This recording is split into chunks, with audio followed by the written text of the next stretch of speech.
Aujourd'hui, à 3IL Ingénieurs, on développe un parcours en santé numérique qui permet, dans un premier temps, d'acculturer l'ingénieur informaticien aux problématiques réglementaires et juridiques de la santé, qui permet aussi d'accompagner le corps médical avec le développement de nouvelles applications pour faciliter peut-être l'accompagnement du patient.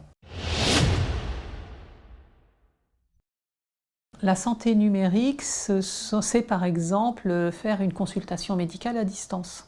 Vous avez besoin d'un médecin, vous avez besoin d'un patient, mais entre les deux, vous avez le numérique. Et puis, on a la technique, la technologie qui permet aujourd'hui de mettre en place des applications, mais de développer aussi de nouveaux outils qui vont aussi soutenir la santé. Le développement de robots, par exemple, qui vont aider un paraplégique à pouvoir se mettre debout. Les robots qui se déplacent dans un hôpital et qui vont soulager certains professionnels de santé qui n'ont plus peut-être à courir pour juste amener d'un point A à un point B un équipement qui fait besoin. Si vous prenez par exemple des patients avec des lésions cérébrales ou des pertes cognitives, vous pouvez à l'aide d'un casque de réalité virtuelle et augmenter une application intégrée, faciliter peut-être la façon dont on va recouvrer ces fonctionnalités. Et donc c'est tout bénéfice pour le patient et pour le personnel médical.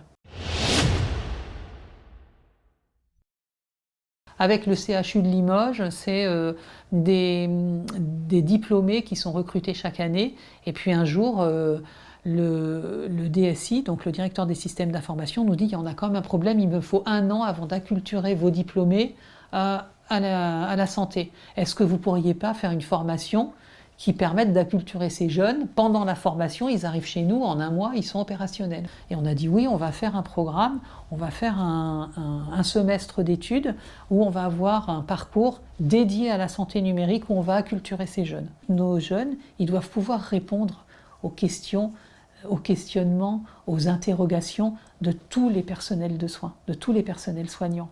Et ça, c'est compliqué. Il faut connaître les métiers. En fait, il faut connaître les besoins. Quand un ingénieur informaticien développe un produit, il le développe avec son idée à lui, avec sa vision, et pas du tout forcément adapté à ce que va vouloir, par exemple, le chirurgien ou le médecin ou l'aide-soignante. Et donc, il y a un décalage qui est fort. Et donc, c'est bien de s'acculturer aux besoins des uns, à l'environnement de travail. C'est extrêmement important. La cybersécurité dans un hôpital, pourquoi c'est peut-être un plus délicat que dans une autre structure? Une attaque cyber dans un hôpital, c'est l'hôpital qui s'arrête.